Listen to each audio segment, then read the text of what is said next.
Buenos días a todos. Dando continuidad a las actividades académicas, el día de hoy iniciamos el módulo de políticas en salud, abordando el tema de conceptualización de políticas públicas en salud y su desarrollo histórico. Dicho tema a cargo de los participantes Bustamante Yuraima, Castro Joaquín y mi persona Rodríguez Orelis, siendo los facilitadores el profesor José Rivas, el profesor Benito Aguilera y la profesora Fanny Dávila.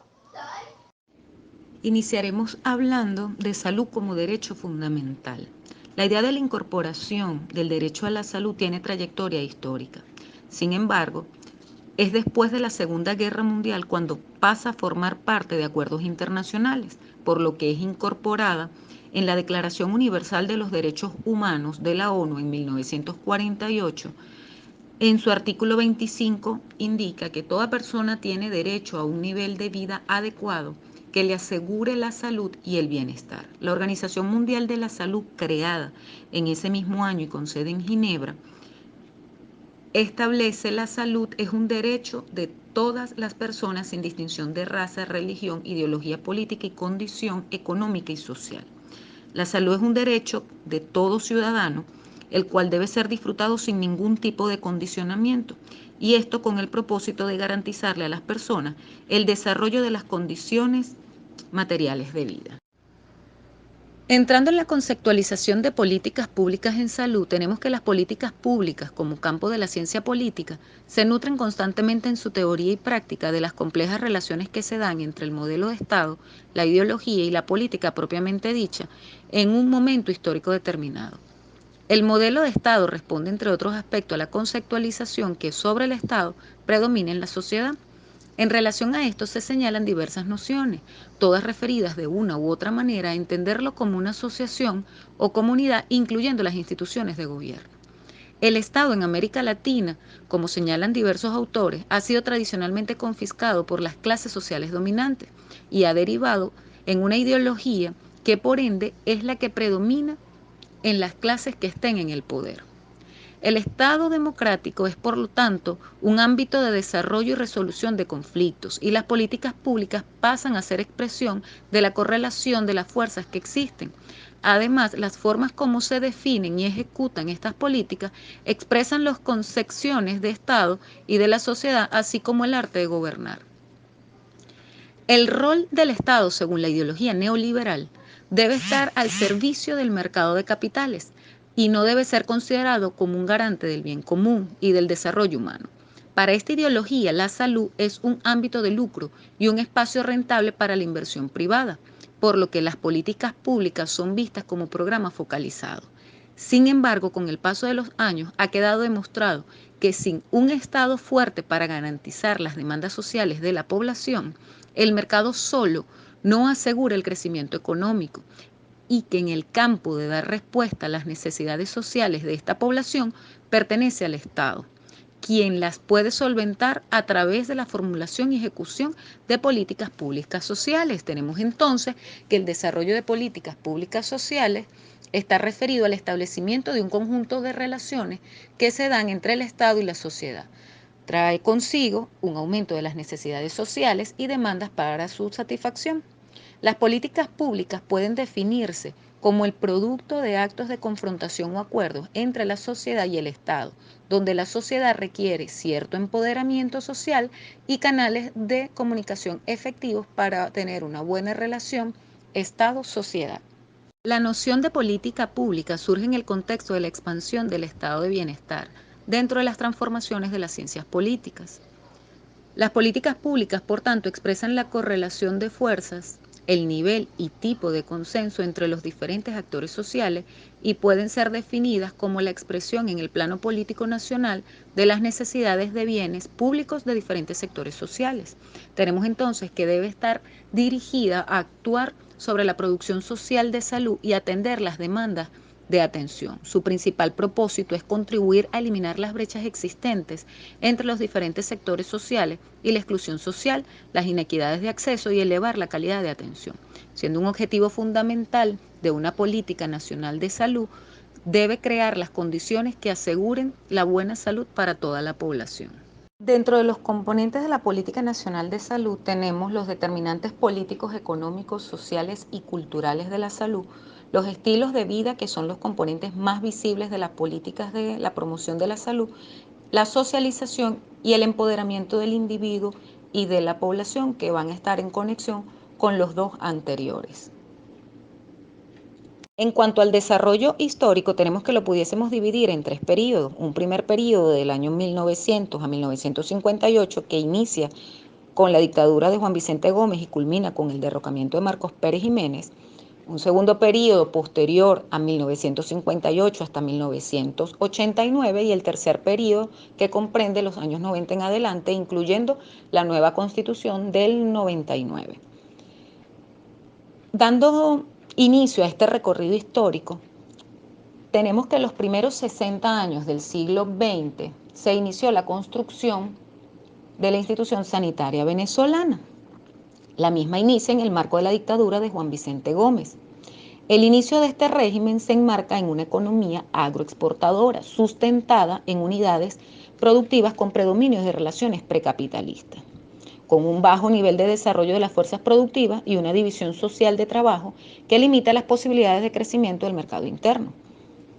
Para esta época se adolecía de una política formal en materia de salud pública, lo que trajo como consecuencia una práctica, principalmente en la capital y excepcionalmente en algunas provincias, de acciones orientadas a enfrentar los problemas del día a día, especialmente relacionadas con las enfermedades de tipo transmisible. Entonces tenemos que el inicio de la década de los 30 de este periodo del año 1900 es creado el primer Ministerio de Salubridad, Agricultura y Cría como ente rector de salud y se establecen lineamientos hacia el predominio de actividades rurales. Se registra la implementación de varios servicios materno-infantiles en la ciudad de Caracas, se desarrollan actividades de tipo preventivas con énfasis en el ámbito agrario y en virtud del modelo económico que comenzaba a predominar en Venezuela, el Estado comienza a asumir y concentrar las actividades relacionadas con la salud.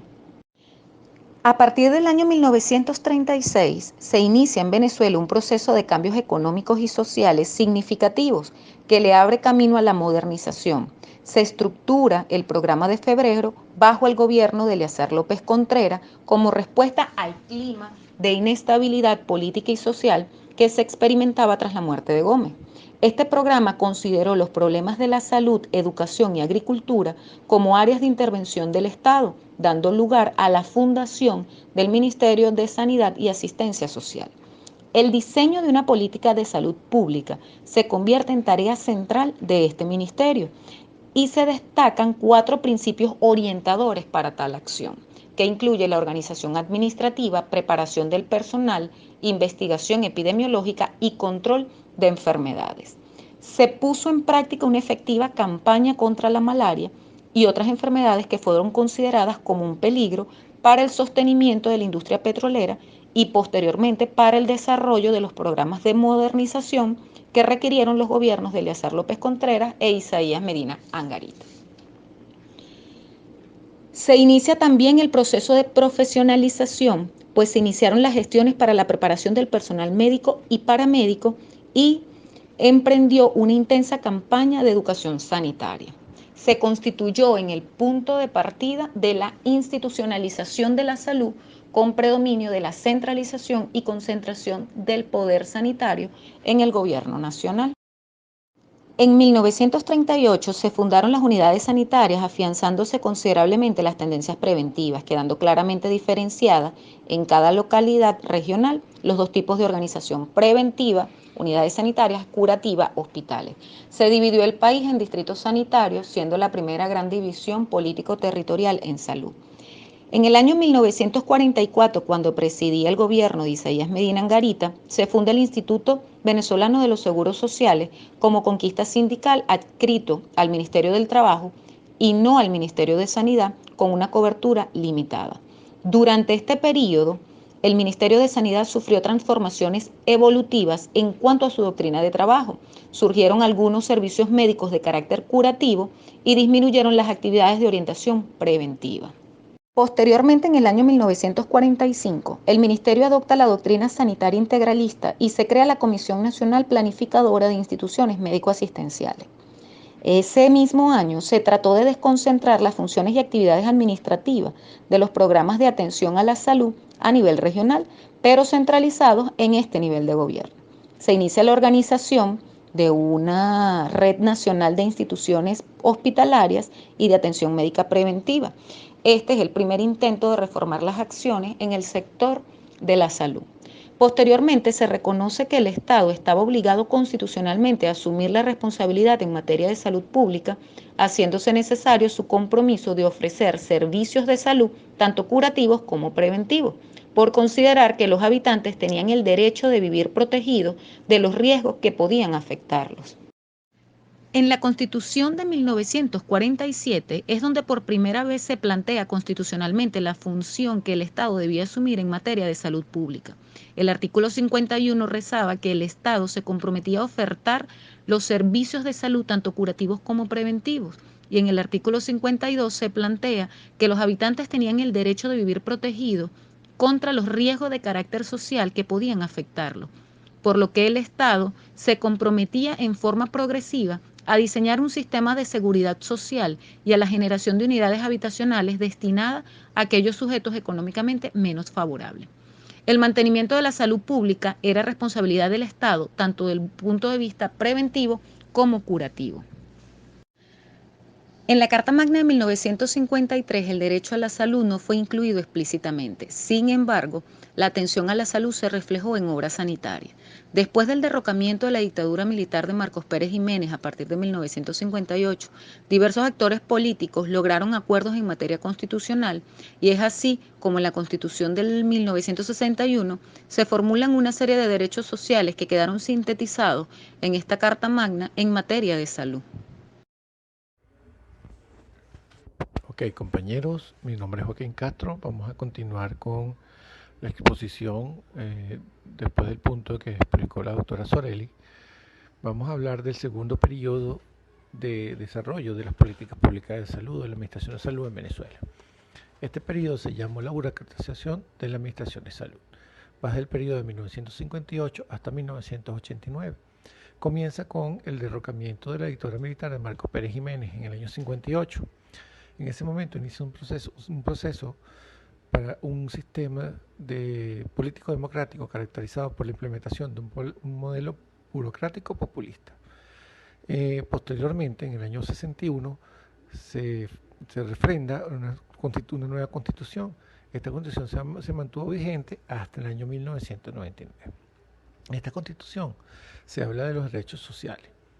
Estos derechos sociales tenían la base de que todos los ciudadanos tienen derecho a la protección de la salud y establece al Estado como un proveedor de los recursos para la atención médica y mantenimiento de la infraestructura de la red de los servicios. ¿Qué pasó con esta constitución, con este sistema político y con esta política de salud que se planteó?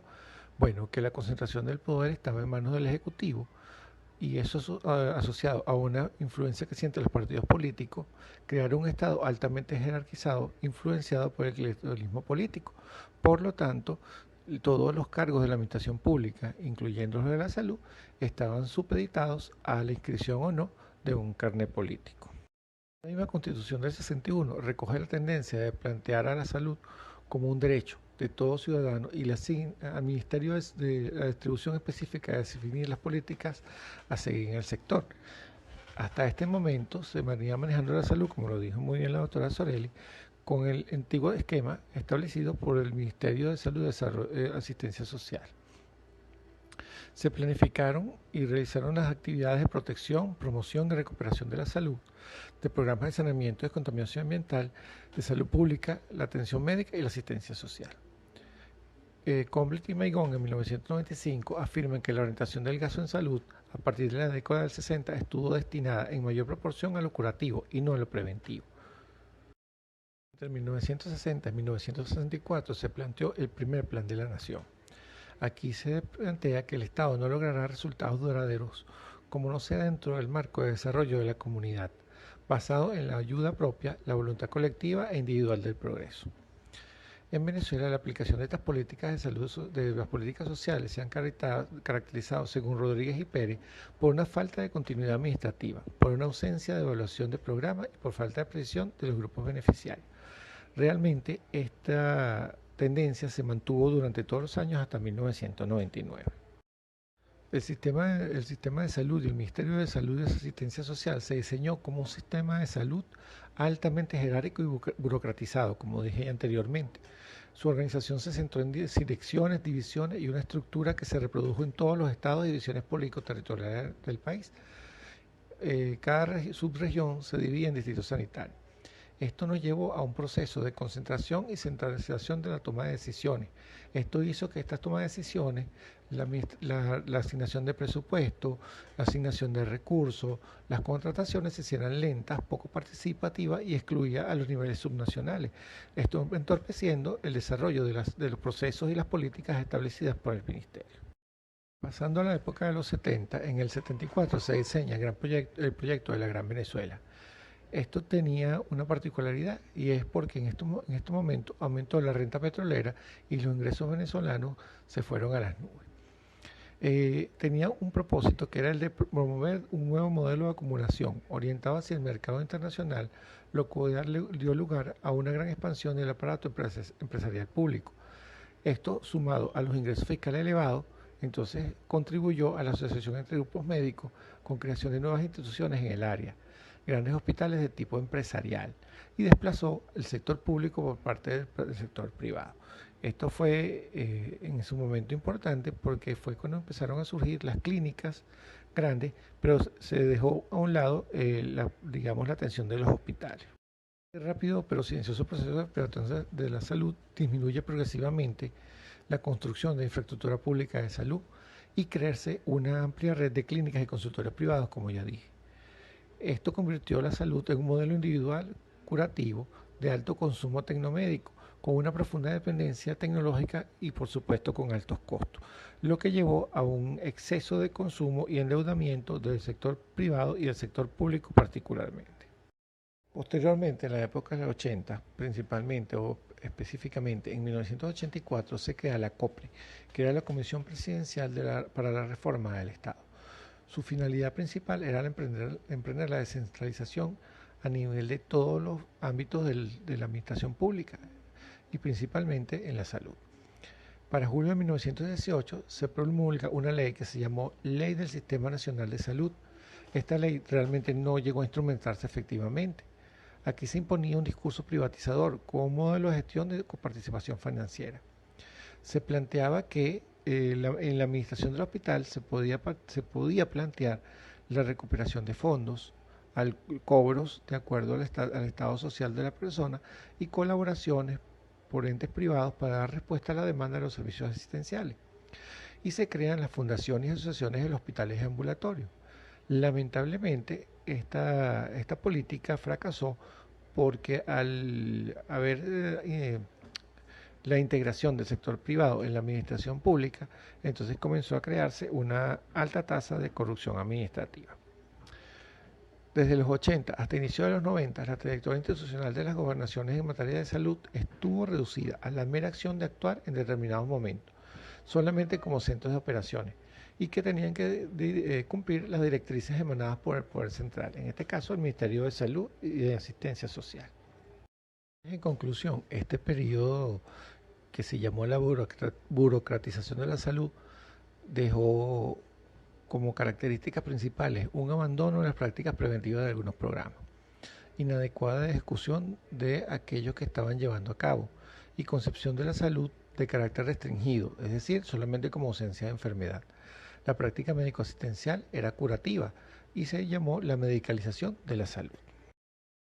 La descentralización que se planteó en el periodo entre 1958 y 1988 siguió avanzando y entonces aparece entre 1989 y 1999 una época que se llamó la tecnocracia y salud. A finales de la década de los 80 se impulsa la reforma del Estado desde el punto de vista político y administrativo, con nuevas tendencias gerenciales a nivel mundial. Aquí se planteaba la reducción del Estado y la internalización de la economía. La descentralización, que es lo que significa una redistribución territorial del poder, crea instancias de participación democrática más extendidas y gobernables, con el impulso para descongestionar al Estado y permitir su eficiencia. Esto lo plantea la COPLE en 1988. Sin embargo, es a partir de 1989 cuando se establece realmente la Ley Orgánica de Descentralización y Delimitación de la Transferencia de Poder Público, donde se destaca la salud como uno de los servicios objeto de esta transferencia. La descentralización de salud se inicia propiamente en 1990, pero es efectiva a partir del 93, sin que el Ministerio de Salud y Asistencia Social o de Sanidad y Asistencia Social realizaba previamente una evaluación. Esto se comenzó en una forma muy improvisada y no planificada. No se diseñó ninguna ley o reglamento que delineara los parámetros a ser seguidos en la descentralización del sector salud.